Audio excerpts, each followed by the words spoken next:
in. Hey everybody, and welcome to Behind the Mask, and a little bit of different format for you if you're on YouTube. I'm EJ, and joining me today is Lori. Hello. And Tina. Hey everyone. Today we're recording episode 18, which is the mask of anxiety, something that we all have familiarity with. And I think all of us are going to bring personal and professional experience to this discussion. And we're barely going to scratch the surface in the time that we're here. So just know that there's a lot more out there. Just a friendly reminder that this anything we discuss should not be used as a diagnosis or a replacement for a discussion with your own doctor, medical professional, psychologist, therapist, or just anybody that has the MD or professional titles. And I think I know I've struggled with anxiety. I've been diagnosed with generalized anxiety disorder, so I have it. I've dealt with it for a long time, and I think I even witnessed my mom having it, but she just went undiagnosed because she didn't really talk about it with anybody to get help. So I think there was some anxiety on her part, and some depression, which I know we'll talk about in a future episode. So this is definitely going to hit home for all of us in different ways. So yeah. I'm curious how it's going to go, but it'll be a good episode, and we'll have I know we'll have a good discussion. Yeah, I think you should lead us into this one, T.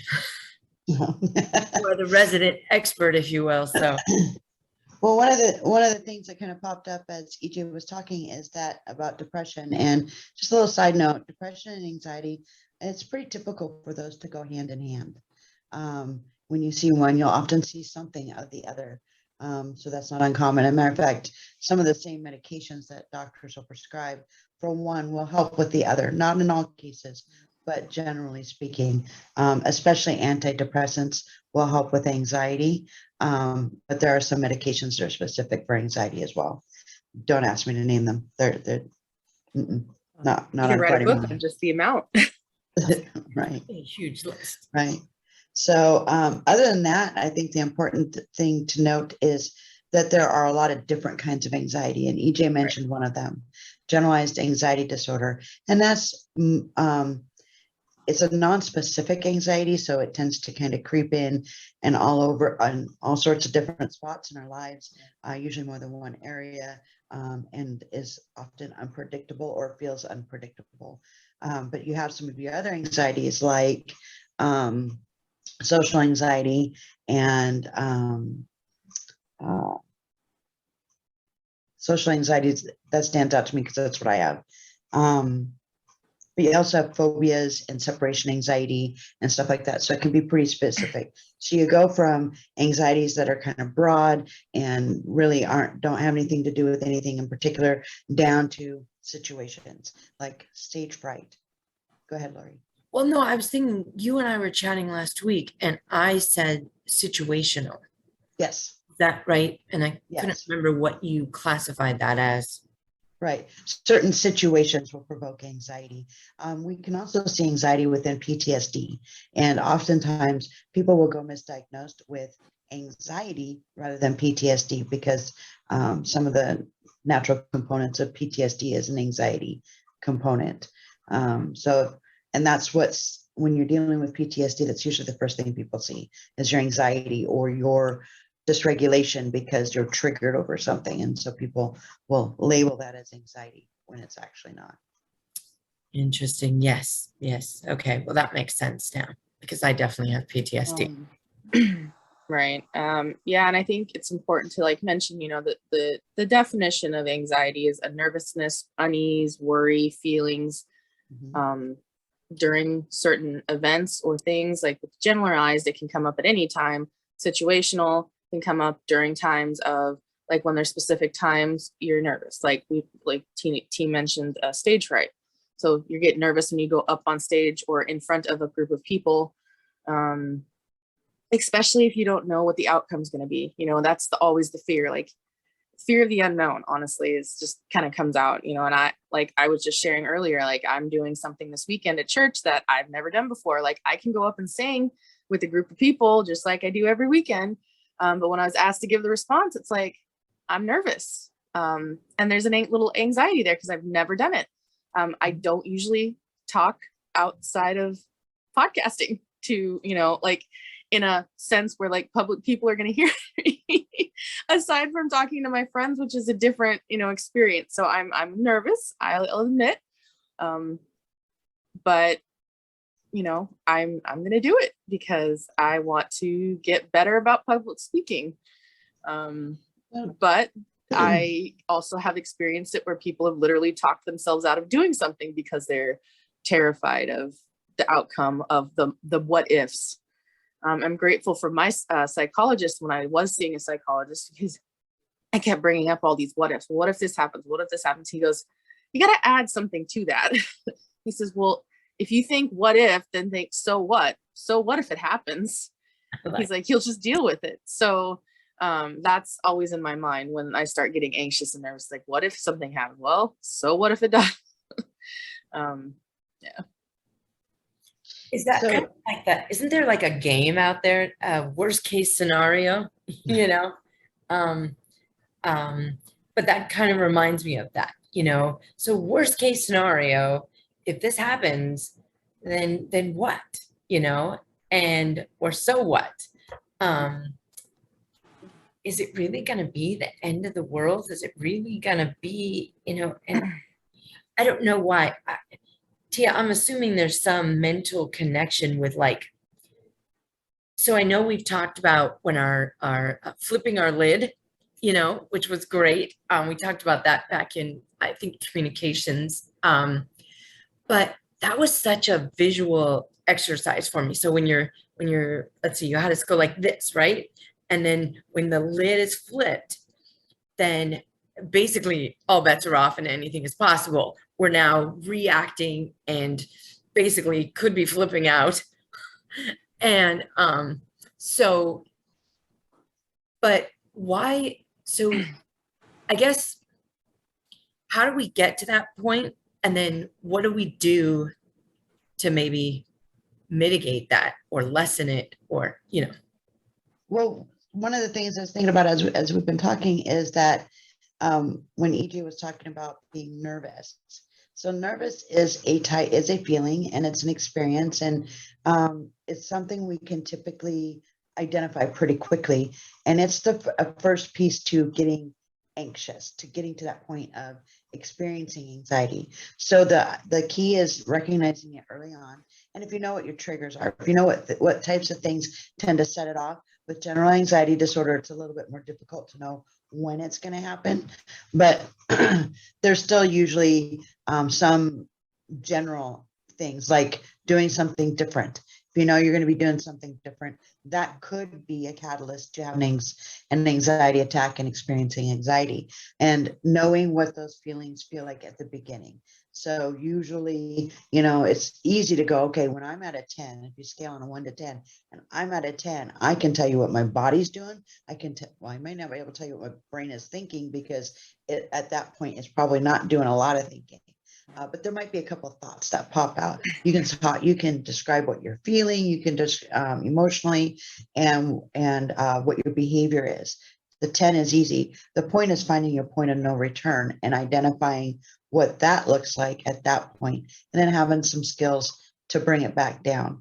A lot of effective therapies for things like anxiety, specifically phobias, is exposure. So doing that thing that you're scared of and finding out that you're going to be okay when you're done. So practice makes perfect.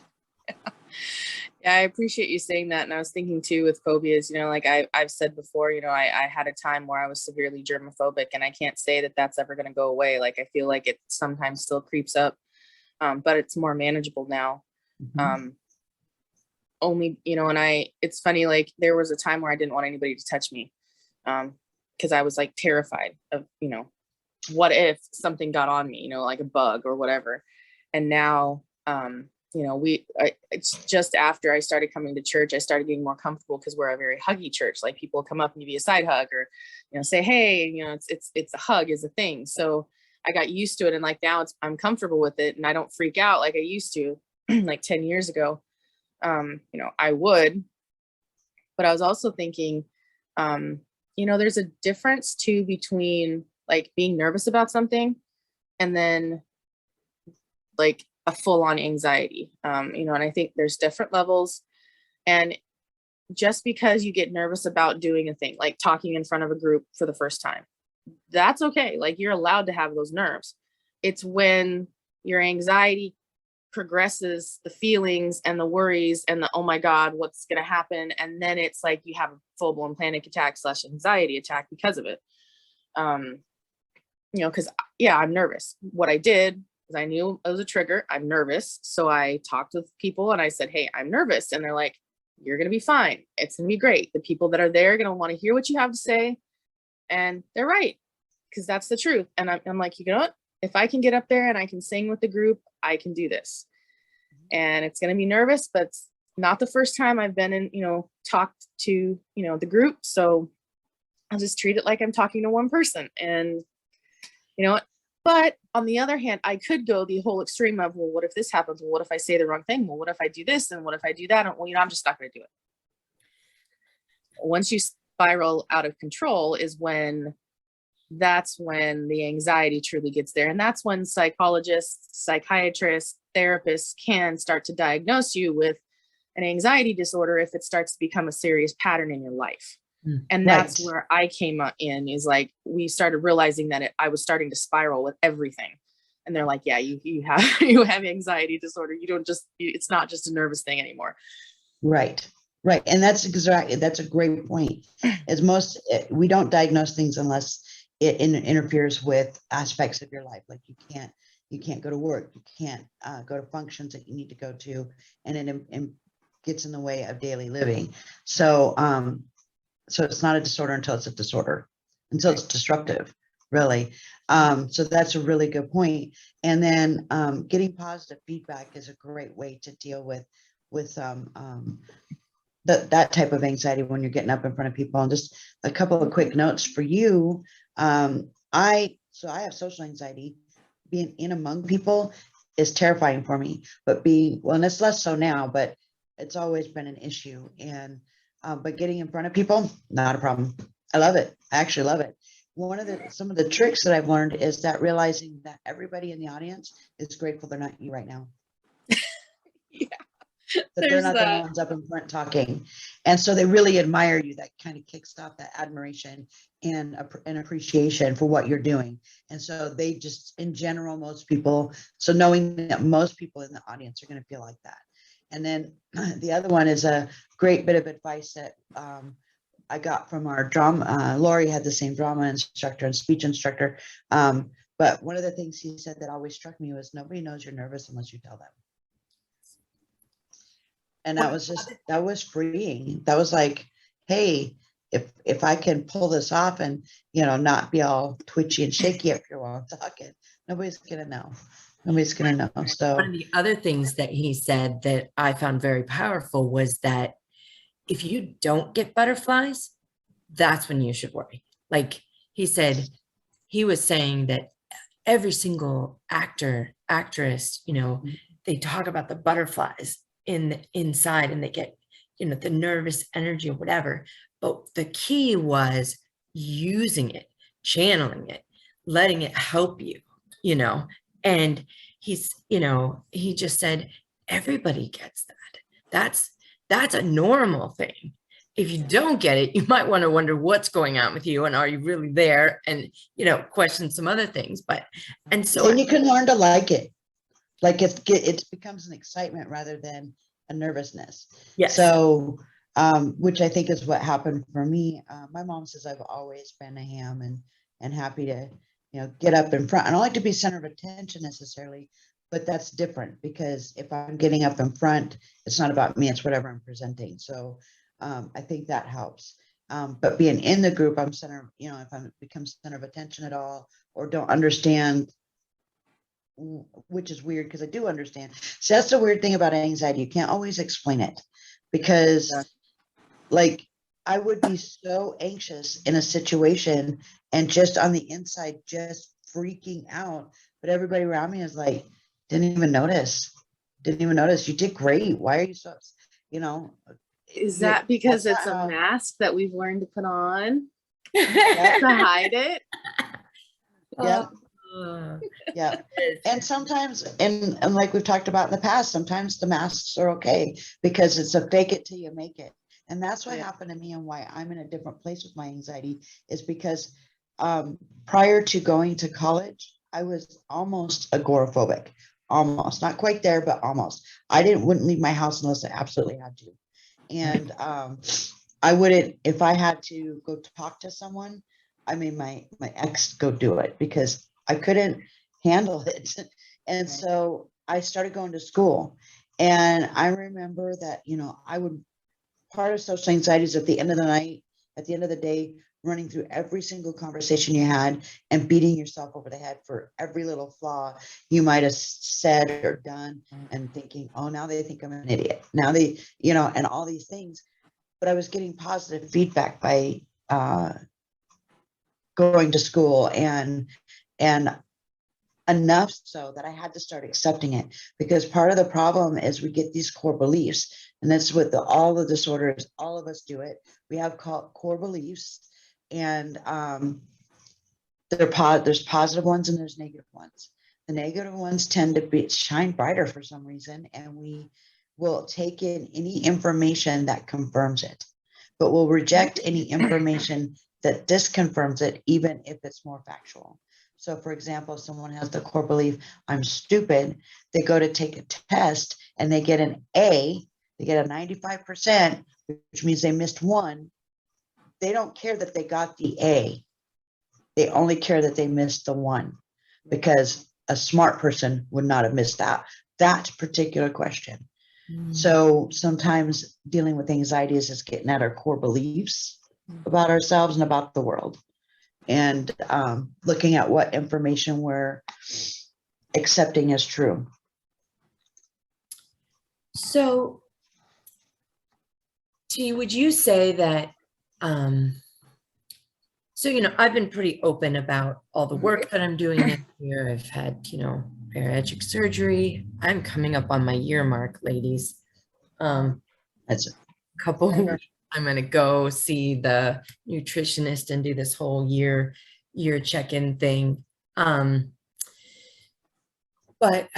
so I've been doing a lot of work, psychological work and emotional and spiritual and all of these things. And one of the things that I'm learning with my counselor and with you ladies is that the more I engage in these healthy behaviors, these new ways of doing things, right? The better it becomes, the easier it becomes more natural, so I felt really accomplished, even though I was scared. So this was really amazing. I was listening to another podcast this last week, and they were doing a lot of talking. It was that do it scared, and I think I'd heard that before, but it really impacted me because I feel that with this bariatric surgery choice and with some of the big stuff that I did this year, that's exactly what I was doing. It wasn't that I wasn't scared, but I was going to do it anyway, And so I felt like this last Wednesday, you ladies know our singles ministry has been doing this really intense Bible study book thing. And it's 2 weeks ago, I think I ended up calling you, T. I had an anxiety, I had a panic attack. And it's been a while since I've had anything like that. And so I almost didn't even recognize it at first. And I was like, okay, wait, I'm shaking, I'm sweating, I'm, doing these things, my heart's pounding, and I'm like, oh, I'm having a panic attack. Mm-hmm. But I felt like, so I went into the next week, I did put up some healthy boundaries and I did change a few things. But again, I found myself in this like, oh my gosh, I don't really want to be here. And my instinct really was, especially me, I just wanted to run away. I just want to be like, okay, good night, everybody. I'm done, you know. And and I know that all of the people in that group would have loved me anyway, would have been totally understanding, you know. I mean, there are a few that may not, but I've learned to be like, well, that's your issue, not mine. But I did a few things which I felt were successful that I've been learning this year. I reached out immediately, like Erin's in that group. So I texted her. I'm like, I'm feeling nauseated. I really want to go now. I'm like, own it. And yeah. And then, okay, and I normally don't have any problem talking out loud. I like talking. I like engaging with other people. Yes, we know this. I'm doing the podcast, for goodness sakes. But and yes, I too am a theater major and I love that whole arena. But when I'm scared, that's when you can tell something's wrong, because I stop talking and I stop engaging. And so it's so interesting that you did that. And like, I talked more in that group than I have in the last year and at one of these meetings. So like, it's a total 180 for us, because normally you're the one talking and I'm not. Yeah. So one of the things I did do was I used the chat. So I was typing and it allowed me to stay as calm as possible and to not run away. So I engaged in that. And that was a huge reason why I was doing that. And I also reached out to another sister in the group who I knew, as we know each other's stories a little bit, I knew that she'd been through some of the abuse and physical things that I've been through. And she and I had like a little texting thing going back and forth. And she was so amazing, because she was like, Lori, thank you so much for not running away. Thanks. She goes, you gave me strength because you stayed. And she goes, I felt like I had somebody that I was going through it with, So there were all these little things that I felt like, so I'm not going to lie, I was a little exhausted. My next day started off a little rough. My sleep wasn't great, but none of it was overwhelming. None of it was, I can't do this. And I didn't run away. I stuck it out. I did also take some processing time. I identified that probably two of the main things that had triggered me were that, first of all, I'm not used to talking about such intimate, transparent, vulnerable things in such a large group. I'm real good in this small forum, but, and in counseling, I can just let it out, the best of them. But well, too, and it was a mixed group too. And that was the discussion. Is that's something we usually just hold for. Yeah, there it was mixed gender. And for me, especially with my type of abuse, with domestic violence, and most unfortunately for me from childhood, men have just been my biggest abusers. And so for me to be in a mixed group like that, sharing on an intimate, private level, was pretty dang intense. And yet I did it scared, and it felt good. So even though it was exhausting and it was a little bit difficult, I felt like I progressed even from the week before. I didn't have a panic attack, and I actually stuck it out. And then I continued with my social experiment this week of the checking in and doing these things. I'm trying to do a lot of this stuff scared and totally unknowledgeable. So I know you do Audible. There's a book. Joyce Meyer wrote a book called Do It Afraid. Ooh, yeah. Okay. I'll check it out.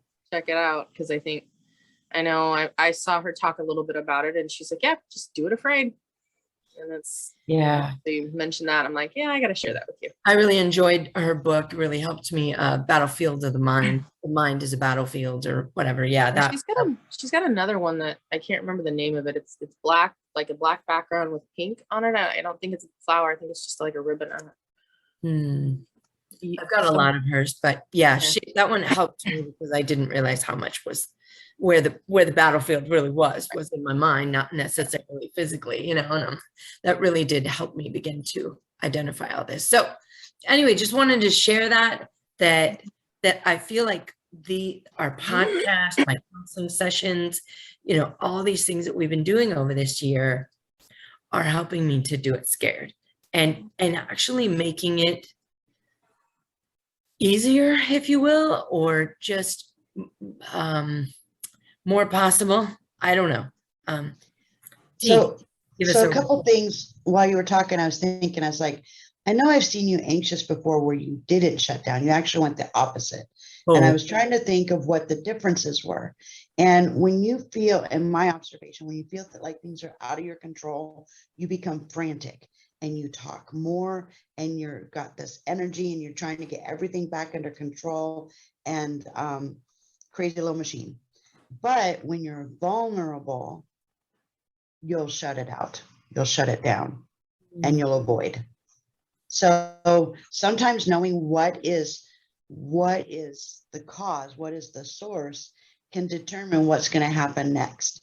And so challenging the vulnerability that you're experiencing, I think, is what you're talking about. And I would always caution doses. Like, so Lori, because you are that type of person that it's like, oh, I've got to take care of this. We're going to go 100%, maybe 1,000%. And we're not going to slow down because we're going to conquer this in 30 seconds or less. Stop sharing all my deep, dark secrets. Anyway, so, but sometimes that can almost cause, I hate to use the word failure, but before you even begin, it's not going to work because you've put too much onto your plate. So I'm really glad you did that. And it was a dose of it. And then you start describing all the different ways you're challenging it. And that may be a little bit of a cautionary tale of, okay, yes, but check in with yourself. Be super diligent about checking in with yourself to make sure you're not piling too much onto your plate. Because sometimes we can get so excited to see the changes and just want to power through it. So it might not be excitement, but we're going to power through it, Lori. And I think EJ too. We're just going to get this done with, grit our teeth, and then you don't get the enjoyment of it. So I'm hearing that you're getting some of the enjoyment from this, both of you, and understanding there might be some joy on the other side. But when it's all about just conquering it, it's okay to do it in doses and find some joy, because the joy itself is what's going to pull you through it, because it's opposite of the anxiety. You and my counselor are channeling each other right now, because he was just saying this week, we always do. Slow down. I know. Because you guys really know me. You've known me for years, and he's getting, he and I have been working together now for a year, and I know one of the things I enjoy about him is he just calls me on stuff. He'll be like, okay, well, that's great, but how do you really feel? It's interesting you said, so last night on a podcast again, I heard a new definition. Remember last week we talked about perfectionism, right? Masks of perfectionism. So I have a new definition for the word fail. Ready? First attempt in learning. Yep. Because you said last week, we need to redefine it. Yes. What are those expectations, right? I was like, oh, I kind of like that. I kind of gave me some warm fuzzies and so it's okay to fail because it's an attempt in learning. Yeah, it's an opportunity. It's an opportunity to reevaluate what you're doing. Yeah. Do you want to keep trying it and just do it a little bit different? Do you want to just scrap it? Was it that important to begin with? You gotta be careful of that, because sometimes we'll give up on something just because the effort is just, we don't want to do it.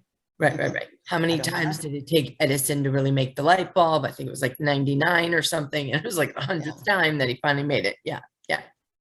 So we don't want to give up too soon, Right. but yeah. So thank you. I appreciate that insight. I really do. So we've Yeah. talked quite a bit about anxiety, about our experiences with it. And so kind of moving forward with that, once we've kind of realized we have anxiety, we have a form of anxiety, it's not just I'm nervous about it, it's something coming up, and we start to spiral, what are things we can do that like can resolve it? Whether it's like, I know for me, it's, talking it out, um, and that's just one of the many things I can do. So I think kind of moving past, it's like, where's the positive side of this? What's the hope? what's the good stuff to come out of it? What's the end goal? And I want to make sure we do address the medication thing too, the stigmas with that. And yeah, so go for it. So I'll start off with that one. So I have an analogy I do with clients who are considering medications, and for any of the disorders, but specifically anxiety and depression. One of the things that I discuss with them is that we have a way of doing things our entire lives, and so we create this pathway. It's like walking through a forest. Everybody uses the same path, so we just use it every single day. It's really easy. Yeah, we're dealing with all the stuff that we don't want to deal with, but sure, it's a lot easier just to stay on that path. But when we want to make a change, we have to create a new path.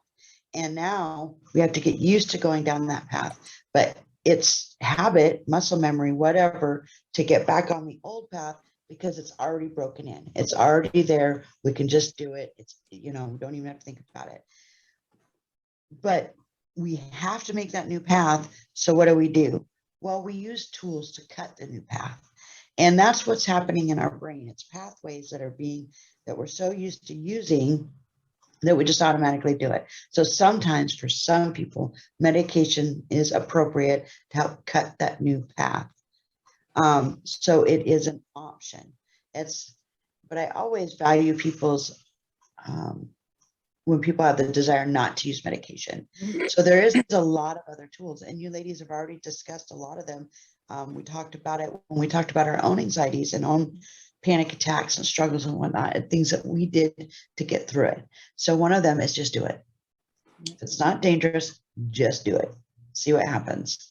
So for EJ, it's just getting up there and talking.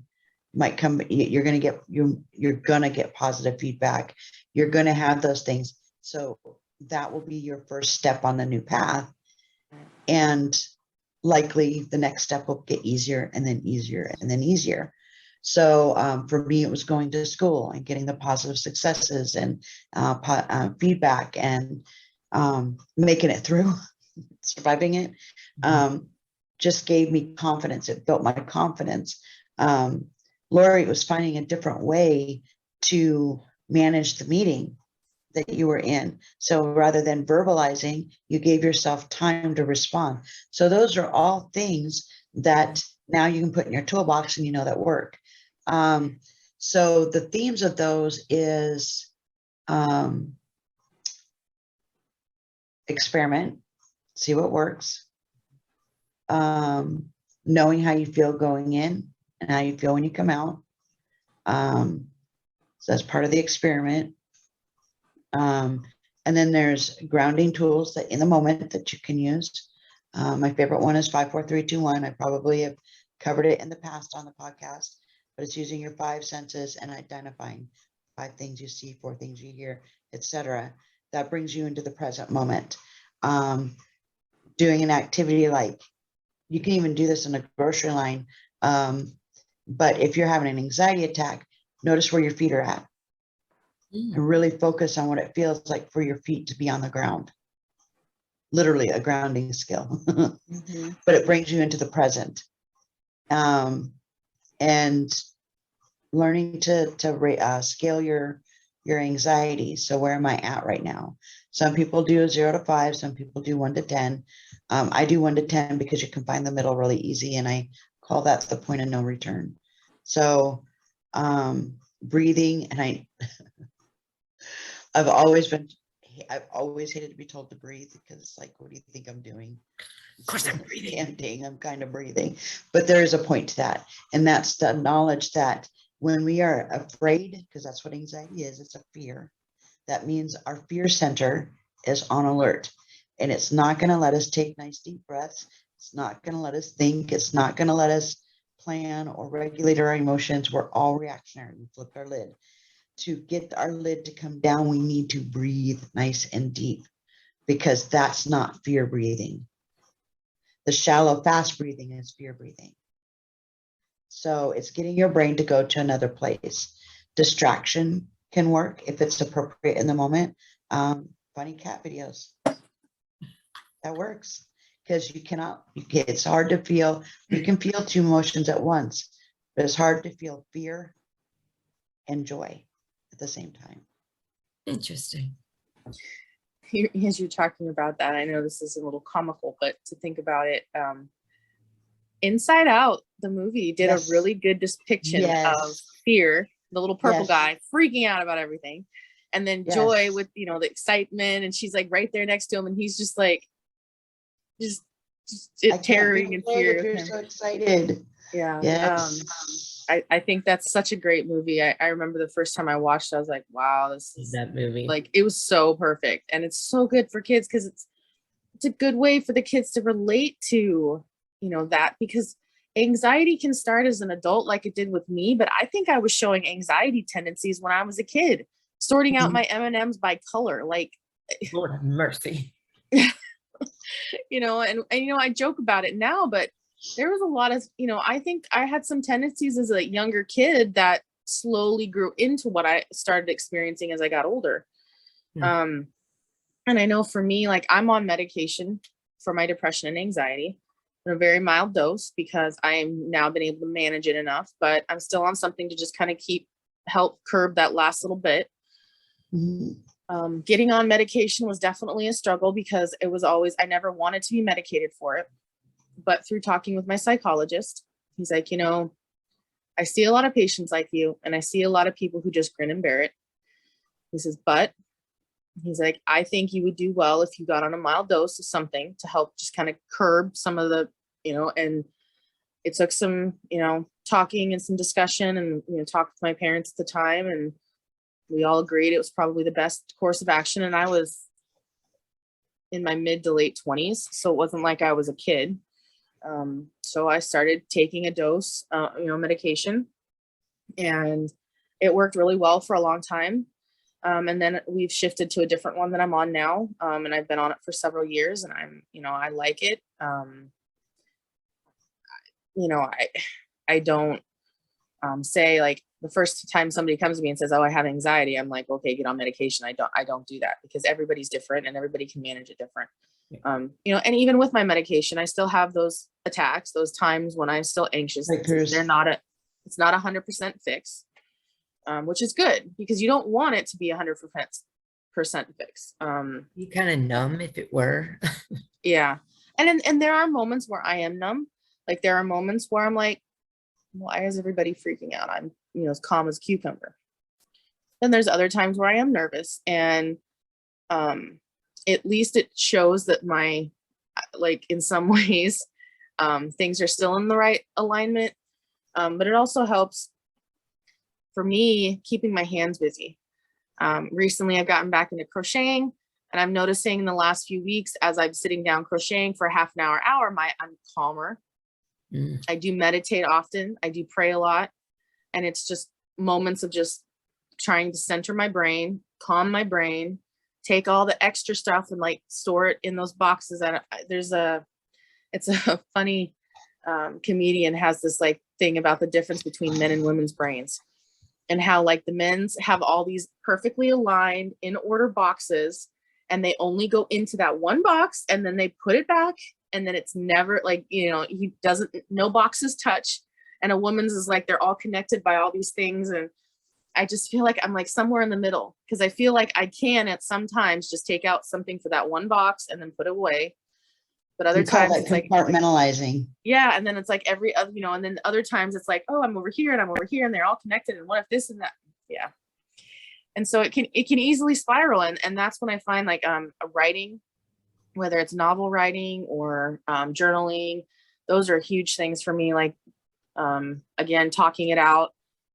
Again, I mentioned psychology. Like I sought a counselor, like after some time when I realized that what I was going through, I could not take care of on my own anymore. Cause I did that for a long time. Like, oh no, I can take care of it. Oh, I'll get better. Oh, you know, at some point I couldn't do it anymore.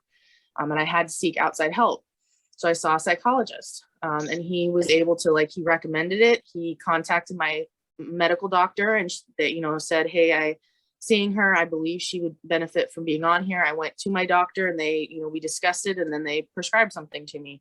So you don't have to go to directly to a psychiatrist. There's quite a few different ways it can be done.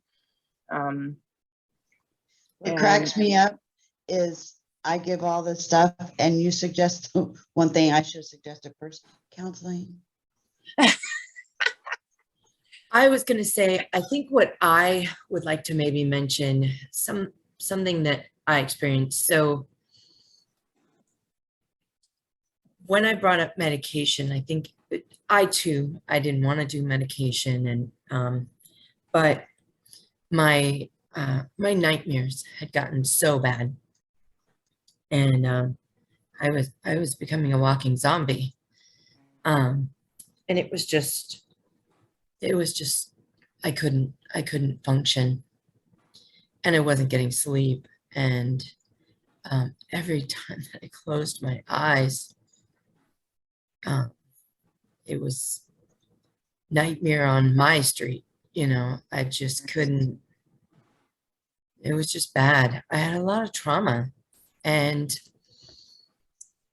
I didn't even realize that there was medication for nightmares. Like, it was just not something I knew about.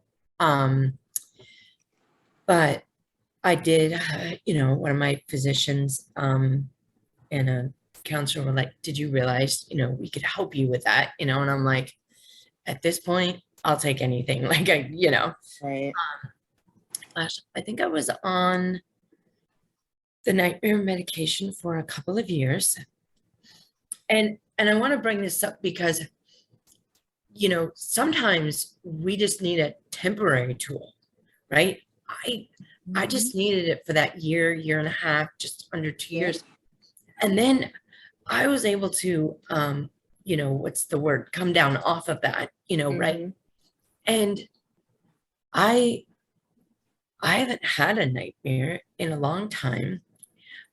And even with some of the stuff that, you know, I've been working through this year, I've had a couple of disturbing dreams, if you will, or things that kind of pushed me to that edge, but nothing that made me, you know, but I am eternally grateful that I stopped being, you know, kind of stubborn, if you will, because I am that. I never wonder where my children get that from. I'm very, very stubborn. But I'm very, very grateful that this doctor really had the courage and spoke up and gently just was like, Laura, let's try a different tool. Let's do something different here, you know. And you know, I didn't realize it because, again, I don't think we know until we're taught. You know, the medication that I was being given was like something for that they gave to soldiers in a battlefield, you know, but that's exactly what was going on in my head. You know, I was going into war, the war of my life, you know, and I was just trying to survive it, you know, and that medication really did. It was so amazing because it stopped the dreams. So it I guess there's something in our, you know, you probably know more about this too, but this drug stopped my ability to dream, so that my brain didn't go there.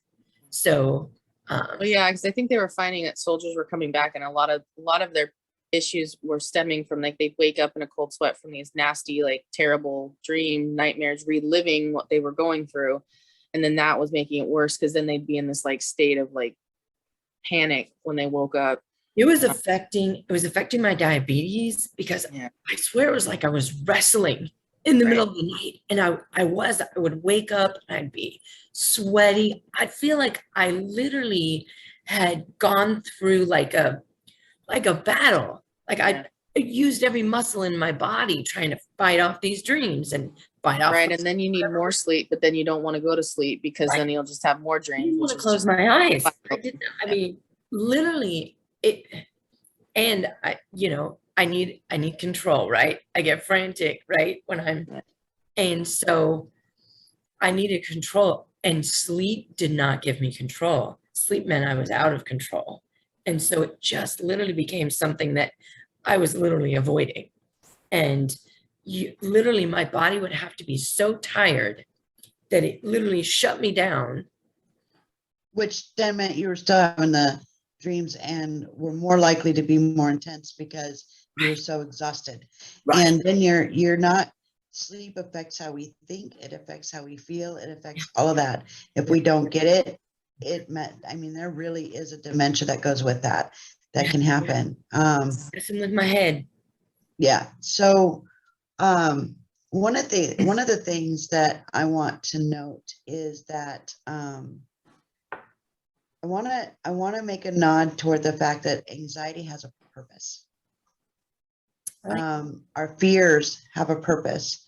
There's a reason we experience it. There's a reason we have an amygdala, is so that we can keep ourselves safe. So sometimes, just because we're feeling anxious, and I really want to caution this, because sometimes when people are dealing with something like anxiety, and I'll talk about this again when we talk about depression, but we assume that anxiety is bad, that we should never feel it.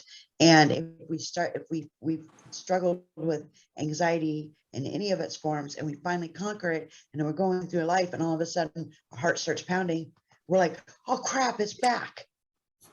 Oh, here we go. My anxiety, I'm going to lose control.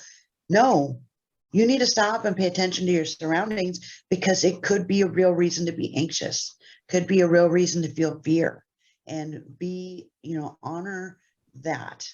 But once you've checked in and can see that it's not real, or there's no reason for it, I'm safe right now, or, hey, okay, that's what's scaring me, but we got this. I've got this. This is fine.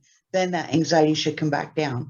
But if it doesn't, or there is nothing to be afraid of, no identifiable thing to be that kind of afraid, then it's time to check back in and say, okay, well, this happened once.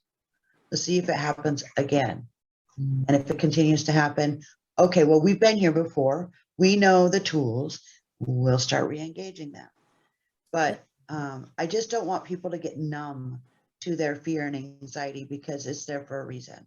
We have that ability in our brain for a reason. It keeps us safe.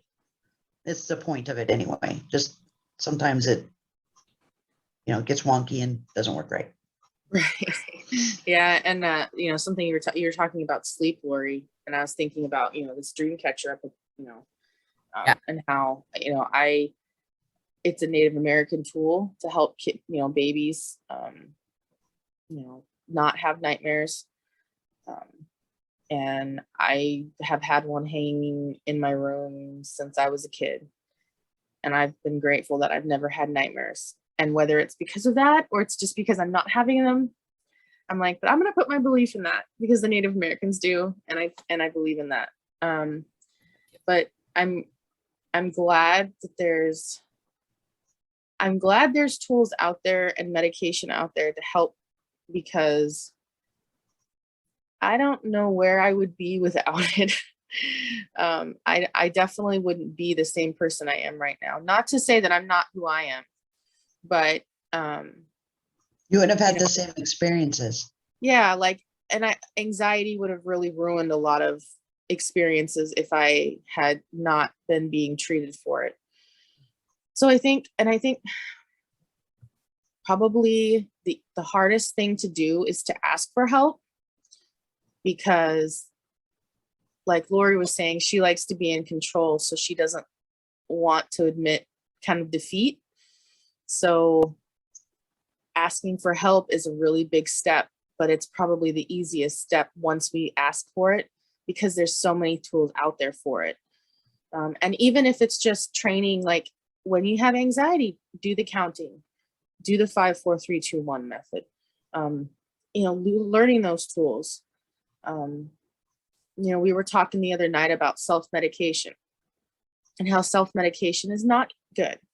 But if you're trained in the proper ways to combat whatever you're dealing with, self-medication can be a tool, because you've already learned the tools that you need to use, and then you don't necessarily have to go back to your counselor for them to teach you the same things all over again. But it might be helpful to reach out to a friend who maybe knew you when you were going through it and say, hey, like, I'm struggling with this. Can you talk to me? Or can we, just to help bring it into current times. Because some, like Lori was saying, she was kind of weaned off of that medication after a few years. I'm still on mine. Maybe someday I'll get to a point where I can wean myself off of it. But, as of right now, I'm on it. There are some people that come off of medications all the time and then have to go back on them. I'm choosing not to take myself off of them, only because I don't want to have to just do the back and forth. And I think it keeps me at an even keel. And when I do start noticing things are bad, they're really bad. And so there are meds called PRNs. They're used as needed, and that's okay too. And there's a lot of anxiety, ones for anxiety, that they're that way. right. So they kind of help keep you. Most people who use those can sense it coming before it gets bad, and they know that if they don't stop it, it will go real bad. And so those are useful. I know people who use those. And somebody once told me, and this kind of what's always stuck with me. There's a plane going over my house really quick. Anyway, he told me, as we were sharing, that he had shared in a previous meeting that he had been suffering from depression for a long time, and I'd never known that of him before. But he was getting treated for it, and he said, because he was in our church, he says, I look at it this way. He's like, depression is just like a mental cold, and if you have a cold, sometimes you have to treat it with medication. And he said, so that's no different than what depression is. Mm-hmm. He says, so if you think of it as a cold, he's like, it's okay to treat it. Sometimes you can come off that medication, sometimes you can't. He says, but sometimes it becomes allergies. Right. And so, like, even in thinking like that, like allergies, I get allergies a lot. And then I'm like, is it a sinus infection, or is it, just allergies? And is it just a nervous moment, or is it going to be a chronic thing? So you're sitting down and you're examining it. So that is important. That is a tool. You're looking at it. You're saying, you're identifying what's what, looking what you can do about it, and having that confidence to make a decision, because you've been successfully making decisions. So that's really important. Another theme that has come up through this conversation is self-care. So some of the way to deal with anxiety is to prevent it. And part of preventing it is taking care of ourselves. And in taking care of ourselves, we know ourselves. And if we know ourselves, we know what we can handle and what we can't handle, and we can have acceptance of that. Now, some of the things I heard you guys describe as like meditation. Some people can't do that. And Lori, you might be one of those. I know I am, where I can't do meditation. Sometimes it's about control, but a lot of times it's about not feeling safe. Meditation requires you to feel safe. Mm-hmm. And for a lot of people, that's just either not ever going to happen or not happening right now. And that's okay. But there are other ways to achieve that same sort of mentality. For me, like recently I discovered a virtual reality headset. It's really amazing. And I play a game called Beat Saber. It's just music, and you're hitting things to the beat and the direction it's telling you. And I just totally lose myself in that. And I realized this is like meditation for me, which is really weird. So finding things like that, doing self-care, and just the act of taking care of yourself, you're telling yourself you're important enough to be taken care of. Right. And so, and you're the one who knows you best, who can do it the best. Aside from God, of course, we're never going to take that away. But so that's a really important factor. Another thing I want to make a side note on nightmares. Oftentimes nightmares are very pervasive when we spend all day successfully avoiding. Which I'm a master at. And that's what I tell my clients, because there's 4 components of PTSD. One of them is avoidance. And so when I ask them, well, do you have nightmares? I'm like, yes. They're like, yes. And I'm like, okay. So then we go through and they're like, they're like marking high in the avoidance. I'm like, well, that's why you have nightmares. You're very good at avoiding, but your brain is saying you're not going to do it 24 hours. Nope, Right. I'm going to get you at one point. And that's exactly, yes, you are speaking my language there. Yep, I'm a massive avoider. I constantly say, I'm running away, so. Yep. And there is medication for nightmares, and it is very useful. However, I think most doctors would agree that too long on them would not be great, because we need our dreams.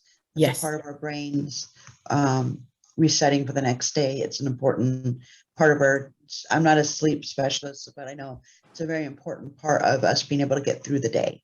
Yes, it's part of our processing.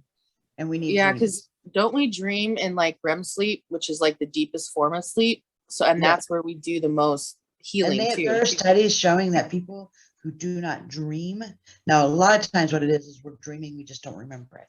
But people who literally do not dream can have early onset dementia, all these other issues. And so, or even not even early onset, like they go crazy. People can go crazy going too long without dreams. Ooh, yeah. So it's no. No, go ahead. Which means, which is, another good point to note that yes, some medications can cause long-term effects. And that's something that you have to discuss with your doctors, which is why we, do the disclaimer that you can't diagnose yourself. And you also need to discuss this stuff, because medication isn't for everybody. And some medications might be great for some people, but other people, it might not be the best, because it's not going to work, or there's something that's like they found that this medication doesn't work for this person, or this other, it might conflict with some other medications you're on. So that's always important to talk about that. Yes. And be open to discussing it. And I would highly, highly recommend, if at all possible, get your medications from one physician. Yes. If not, make sure they're talking to each other. Right. I have that problem with my clients all the time. They'll be on all these medications, and I'm not a doctor. I don't have specific pharmaceutical skills, but I know enough to know that there's a lot of interactions between, excuse the term, but head meds and like the rest of the body. And sometimes they interact in a big bad way, and it's not good. And I'll go through the med list with my clients, and we'll look up together their side effects. And so they can create a list of questions for their doctor. Well, and a lot of times they'll come back and they're like, oh my gosh, I'm so glad we did that, because it turns out, this would have been a problem down the road.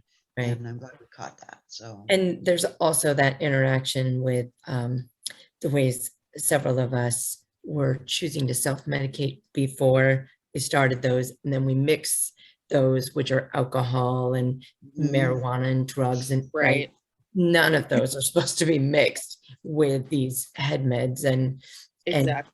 And I think that happens a lot, or we were doing it before, and then now we're adding this piece in and they shouldn't be mixed, and we do that. And even I had to learn it the hard way. The first medication I was on, I didn't realize truly interacted with the sun. Right. Yes. So the sun, if you're outside, which here in Washington, we don't see it that frequently, but it's a very known scientific fact that Washingtonians tend to have a low vitamin D level because we don't have the sun that much. So a lot of people take vitamin D. Well, in this case, I was taking this medication. I was also out in the sun one summer almost every day.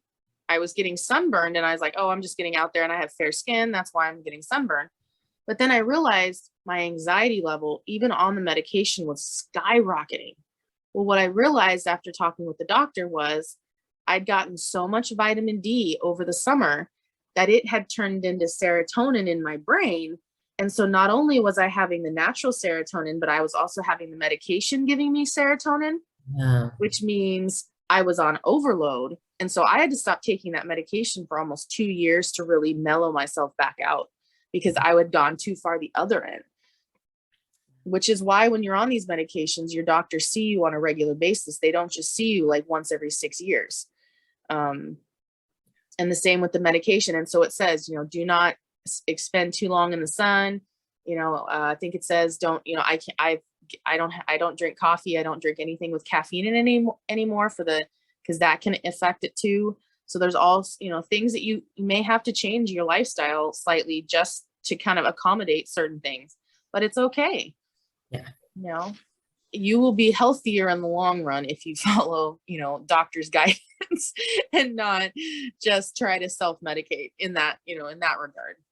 Amen to that, ladies. So I want to be respectful of everyone's time. And as we said in the beginning, this is a topic that we could talk about for days and days and days. And we're never going to hit it all. We'll probably have to come back to masks of anxiety. And I know next week or in a couple of weeks, we're going to be looking at masks of depression. But I felt like one of the positive ways to end this, because we are all very faithful, is with one of my favorite scriptures, because that in and of itself is a tool and a wonderful way to deal with a lot of anxiety. So I'm going to take us to Philippians 4. I can almost say it by heart, but I'm going to read it from the Amplified version, which is a new favorite way that I really like to dig into the scriptures. And so it's Philippians 4, 6, and 7. Do not be anxious or worried about anything, but in everything, every circumstance and situation, by prayer and petition with thanksgiving, continue to make your specific requests known to God. And the peace of God, that peace which reassures the heart, that peace which transcends all understanding, that peace which stands guard over your hearts and your minds in Christ Jesus, is yours. So hopefully we can really grasp onto that, because that's what I want in my heart and soul. And that's what I'm finding by doing all of these things. It's helping. This is one of those verses that I've been, haven't quoted it specifically, but one of the reasons I've been talking a lot lately about how mental health was in the Bible already. Yes. Because there is a whole field of psychology that focuses on gratitude and the benefits of gratitude and thankfulness. Yes. And you see it all over. All of us therapists use it, but there's a whole field. There are psychologists and therapists focused just on gratitude, and positive psychology is another term for it. And so when that thankfulness piece, and how a lot of times I hear Christians quote that verse and they gloss over that. And I'm like, no, we need to go back to that thankfulness part, because God had a leg up on us on that one. But we do have studies to support that too. that show us what that means, why it's important for the thankfulness part. So just a little side note. I love it. I love that scripture. And I also love 1 Peter 5:7. That's the one that I memorized when I first, became a Christian, was, cast all my anxiety on him because he cares for you. Because I think that's the other fear, is that people don't care. Well, God does. So it's a good reminder to not only thanksgiving to God, and then to also remember that he cares. Give him your anxiety because he cares about you. Even if, you don't think anybody does, he does. Well, thank you, ladies. Why don't you take us out, EJ? Yeah. So just a friendly reminder that anything discussed is not in this podcast is not to be used as a diagnosis or a replacement for discussions with your own doctors, therapists, psychologists, or other medical professionals. You can find us on Anchor, Spotify, now YouTube, Apple Podcasts, and all the other places you can find podcasts, from what I understand. You can find us on Facebook, Instagram, and Twitter as BehindTheMaskPC. And you can also email us at BehindTheMaskPC@gmail.com. You can review us on Anchor, YouTube, Just let us know what you think. And if there's a topic you'd like to hear us talk about in the future, let us know and we'll see if we can make it happen. I'm EJ on Twitter as EJ8302 and also on Instagram. And if you'd like to see these podcasts coming, you can also monetarily support us by going to anchor.fm/BehindTheMaskPC/support. And on behalf of the ladies and myself, thank you for listening, and we'll talk to you next time. Bye.